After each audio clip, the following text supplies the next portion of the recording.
So the meditation will last about 25 minutes. So just towards the end of the session this morning. So wherever you are sitting or lying down, just close your eyes.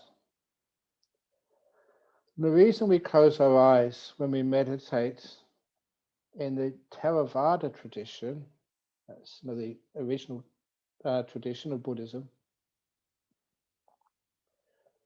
is because that we can close off one of our senses and be more aware of another sense, in particular the sense of physical touch.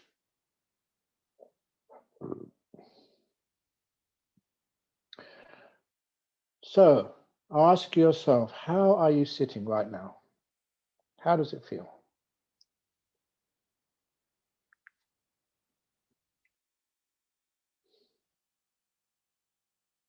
Can you make your posture a little bit more comfortable? I am sitting on a chair now. I don't usually meditate on a chair, I prefer the floor. So I'm going to just adjust my position on the chair to make it a little bit more comfortable for me. I didn't realize that when I was talking, but now I'm focusing on it. It's very easy to see.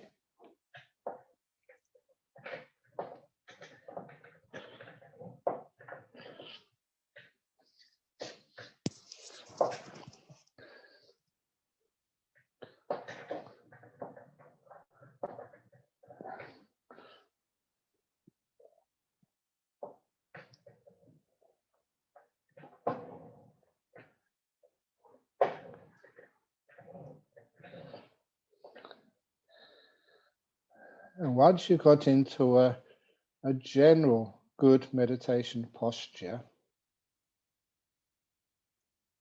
now be more refined. Have a look at your feet. And just not with your eyes, but with your mind. Feel the sensations in your feet. How do they feel? And can you make your feet more comfortable? If you wish, you can ask your feet, how are you? Do you need to be moved, adjusted? If you treat your feet not as your slave, but as a friend, as part of your body which you care for rather than exploit, you will feel just how the feet are, or whether they need a little bit of adjustment. I've adjusted my feet to be flat on the floor and they feel really good now. And only when you feel your feet are comfortable do you move your attention up to your ankles and calves. How do they feel now? When you focus your attention there, you can actually feel sensations in your ankles and calves. And my ankles and calves feel pretty good right now. So I can just pretty much leave them alone and move up to my knees. All these years I've been meditating cross-legged. You'd think that my knees would get a bit worn out and be sore, but because I care for them, I look at them, ask if they're okay, and they respond. That bit of care and a tiny adjustment here or there keeps my knees really healthy. So I can sit for hours and there's nothing wrong with my knees.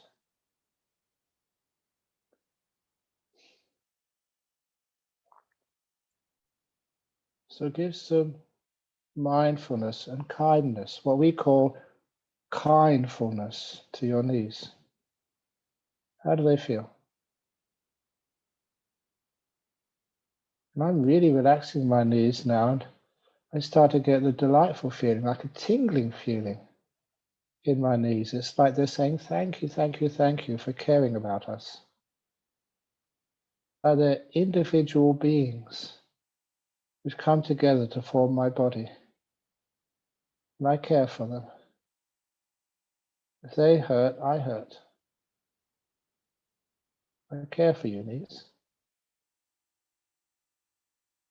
I move my attention up to my thighs. Huge muscles. Because I don't play sport, but the monastery where I live is on a hill, so there's lots of going up hills and down hills. So they need a bit of support as well. I feel them. It's hard to describe the feeling in my thighs, but I'm aware of the sensation of those muscles. Now I'm a bit tired, but they're pretty okay. And I give them lots of kindness. And I feel that they relax. And I go up from my thighs to my butt. Sitting on a chair, I can feel the part of my bottom which is squashed against the chair. You can't really adjust that posture. What I can do, though, is care for my butt muscles. Just doing that much, I do actually feel some relaxation happening. At ease. Caring for this body which is supporting my weight. And I go further up from my butt to my waist. I can feel that, the waist feeling, I don't know what else to call it. I just give a stretch to my back. I love doing this. Stretching my back. I see animals in the forest, even like kangaroos do this. Good stretch. Oh, that feels good. And then let go. And the waist feels, it's like it's saying thank you. Thank you, Ajahn Brahm, for caring for me.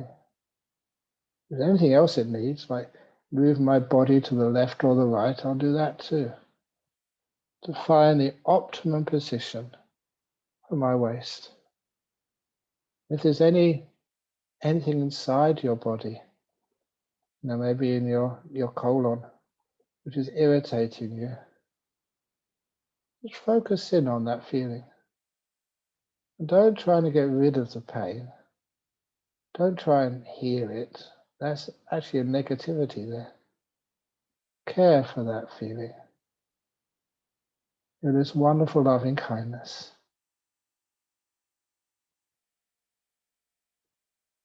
And you find that relaxes everything and allows the body to do the healing. You just do the caring. My body is very good at healing itself, as long as I let it and don't get in its way.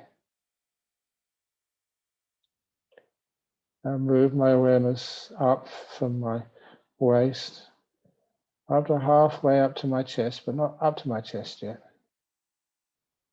Feel some of those intestines.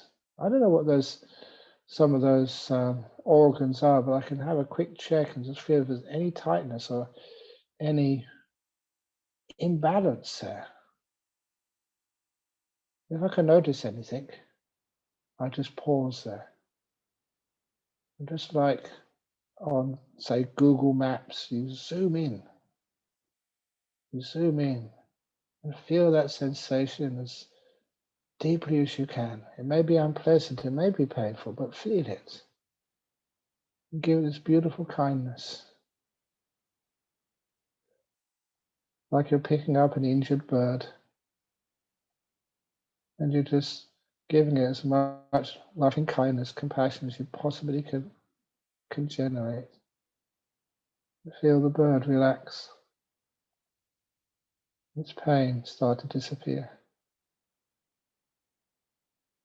Kindness, compassion is very powerful, very therapeutic, and it takes away a lot of the physical pain. allows healing to occur. You move your awareness up past the central part of your body to your chest area. And I say this especially for females, because one of the worst conditions, not just COVID, but far too many people have cancers in the breast.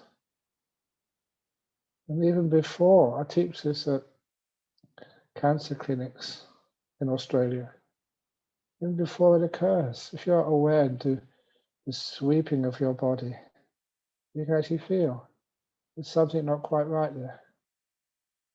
Feel there's an imbalance, there's a tightness, a tension, or whatever you wish to call it. Just focus on it. Don't be scared, but give it kindness, give it care, give it love. And you may experience, feel, whatever was the irritation gets less of a problem. The body starts to relax. And the body begins to heal itself without having to have all these other interventions, which can be quite coarse. Problems or lung problems, whatever. Just feel what's there. You find something which is slightly not light, and I use this language because it's so difficult to get all the right words. I feel there's a bit of tightness in my back right now. I'm going to those places.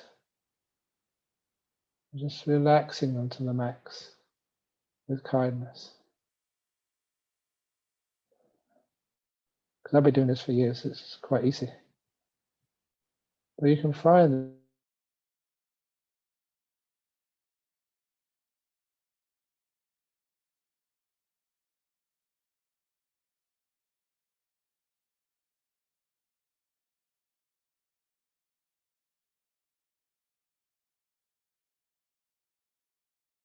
and bring it to a state of rest, ease. It feels good. And I go up to my top of my torso, the shoulders. And shoulders are often tight. That's why when you have a massage, that's one of the first places people massage their shoulders. How do your shoulders feel right now? One useful technique is to scrunch up your shoulders. You scrunch them up as tight as you can. And when you can't scrunch them up anymore, then you let them go. You let go.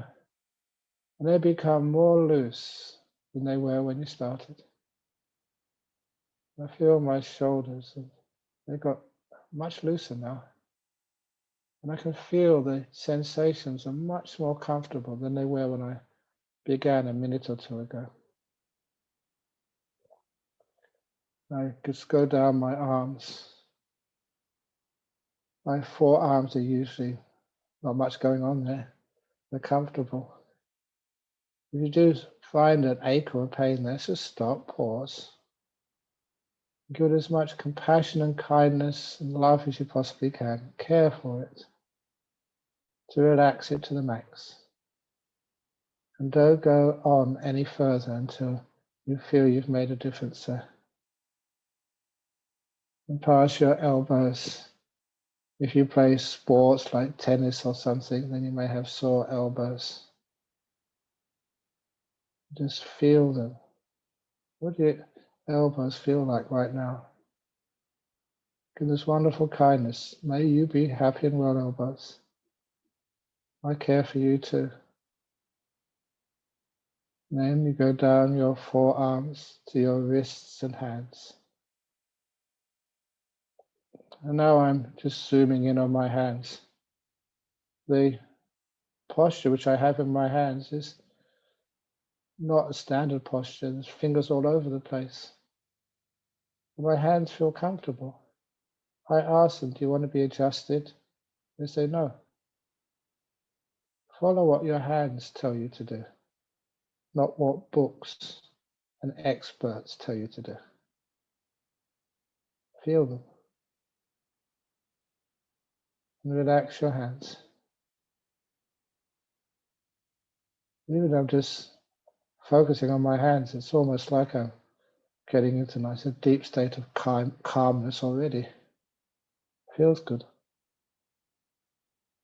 I go back up to my shoulders and make sure they're still comfortable, and up to my neck. I make sure the head is well balanced on top of the neck.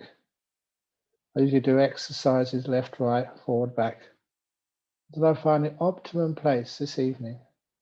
For me anyway, this is this morning for you. The optimum position for my head on top of the neck. If you have cold or hay fever like I have, I can look at my throat and I can calm it down. It's like I create a mental hand and I just stroke the inside of my throat calmly to settle it down, to soothe it until my throat feels just so at ease. And only when it feels at ease do I move upwards and to my face. There's so many nerve endings on your face. It's easy to be aware of your face, especially muscles around my eyes and my mouth, maybe my forehead. How do they feel?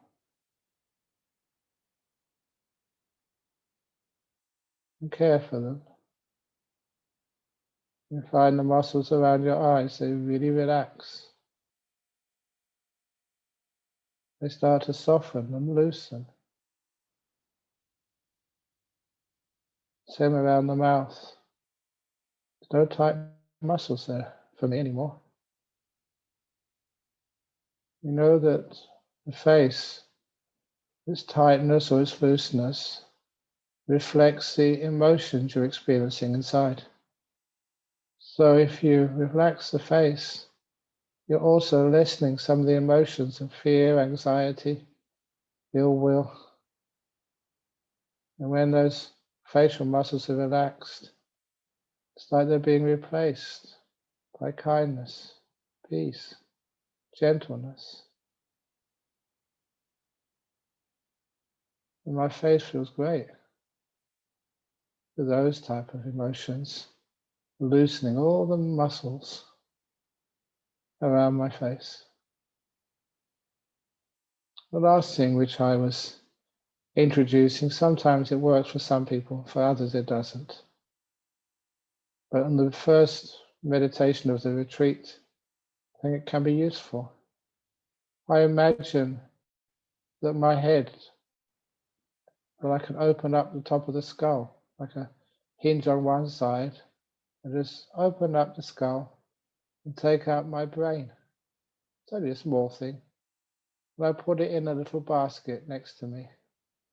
It's got a nice cushion in that basket, a little blanket and a pillow.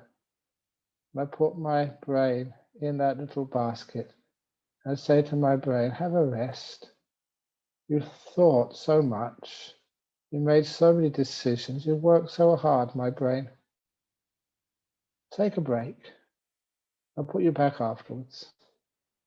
And I imagine my brain, like in a cartoon picture of a brain, looking at me and saying, thank you. And it closes its eyes and falls asleep for a few minutes. It's just the skillful means of not having to work your brain so hard when you're meditating, at least giving it a rest so you can be at peace and your brain can take a break. And having relaxed parts of the body one by one, now I put my awareness on my whole body just sitting here. It feels so wonderful, my body anyway. I relax part by part. There's still a part which needs focus.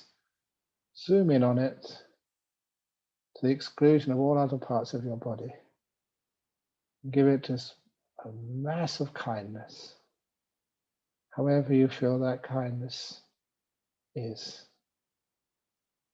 And allow the body to be at peace. I'm sitting here, aware of the whole body, relaxed to the max. So how my body feels now. And soon, I can feel this delightful sensation, the delight of relaxation. I develop my awareness on that delightful feeling. Same which people can feel when they're on a recliner by the beach somewhere, or they're in a hot tub, or just lying in a soft bed early in the morning, not needing to get out. Just cozy and at ease, delightful feeling. That's what my body feels like now. Delightful relaxation. And enjoy that. There's only a few minutes left of this meditation session. So I'm going to be quiet for 3 or 4 minutes to allow you to enjoy the delight of bodily relaxation. I'm going to enjoy it too.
So it's getting close now to the end of this meditation period. How do you feel? What's your body like?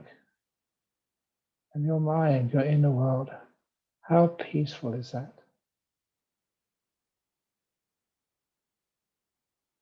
Enjoy for a few more minutes, a few more seconds, sorry.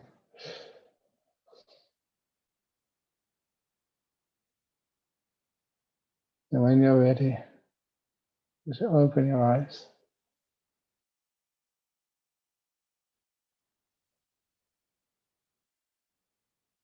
When this meditation